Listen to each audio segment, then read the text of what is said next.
Joining me now for more on the Facebook Oversight Board's decision is Cambridge Analytica whistleblower Christopher Wiley.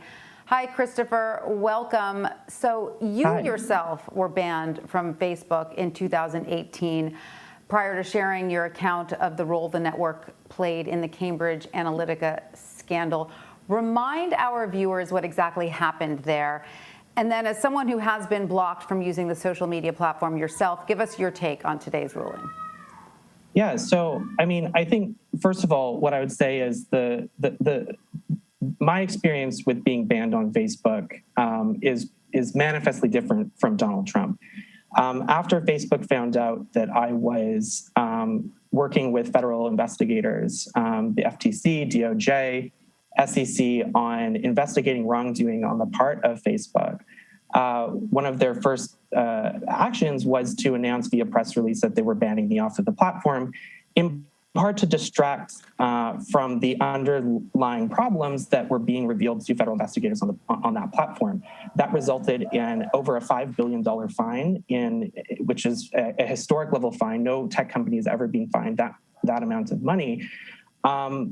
And I'm still banned. I did not get an appeal.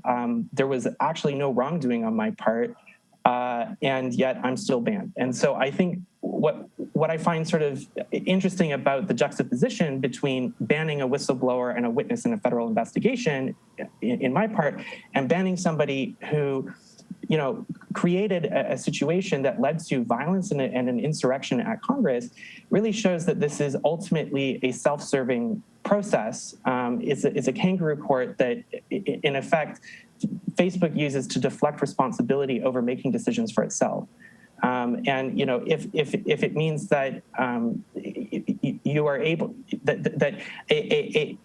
in collaborating with a federal investigation, you can still be banned. But if you participate in violence, we'll give a second consideration. I think there's a manifest procedural issue there that Facebook has not addressed.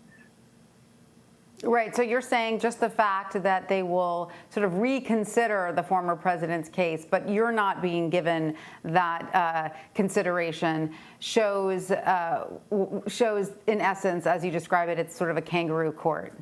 It's not about due process. It's not. This is a distraction, right? Facebook created this oversight board. It hired the people. It pays for it, and it's simply so that it can deflect accountability and responsibility for making decisions about who should be and should not be on its platform.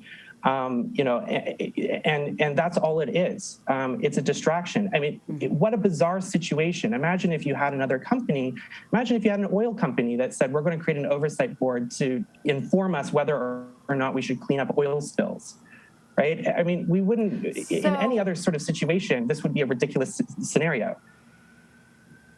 So give us your take on how you think Facebook should be handling these sorts of issues, because of course it bumps up against, the thorniest issue of free speech and whether Facebook, has any role at all banning anyone from its platform or any type of speech, from its platform. How do they make these decisions, in your view? How do they draw the lines? Well, I think when I say that this is a distraction, I think it's a distraction, on some underlying and pretty fundamental issues. In any other sector, if you had products that were released into the consumer market that have then later been shown to be dangerous or create situations of harm, there's usually a product recall. And then there's usually an investigation from some kind of competent regulator to look at the underlying design flaws, architecture, and engineering of that product that has created harm. We do not talk about policy or governance when it comes to consumer safety. And the problem with constantly framing all of these issues as, who should be banned and who shouldn't be banned on a platform deflects from the underlying problem, which is a question about why are the algorithms that Facebook has designed and creating these situations in the first place. We have had racists, crazy people, cult leaders, whatever, since the dawn of humanity. right? The only difference is that now we have a technological environment where algorithms are amplifying the very worst types of communication within our society and giving them undue precedent, in front of people.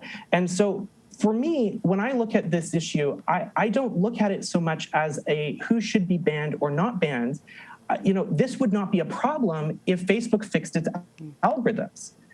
We've had crazy people since the dawn of time, and we've still survived. So I think Christopher, we really need to. I think you make a really I just want to jump in quickly because we don't have a lot of time, but I think you make a really good point that it's almost like a product that consumers are, if they're harmed by a product, there is no question about whether it's a free speech product or whether it has, any kind of political value. If it's harmful, it's recall. There's a product recall. I think that's a product recall. Right. And so the question, and so this whole situation, I feel, distracts from a really fundamental issue, which is, why are we not examining the underlying product of Facebook, the design of Facebook, the architecture of Facebook, and the engineering of Facebook? If this happened with a car, if this happened with an airplane, if this happened with any other kind of technological product, we would start to inspect the design flaws and start from there. And so the problem with banning people or having this constant conversation about who should be banned and not is it's a Band-Aid. You're never going to fix the underlying problem, and that's Facebook's algorithms. And that's really why we need to have a full and frank conversation about finally regulating big tech. And that starts with technical regulation of algorithms. Christopher Wiley, you hit on a really crucial point that I hadn't heard articulated before. We thank you very much for joining us. Thanks for having me.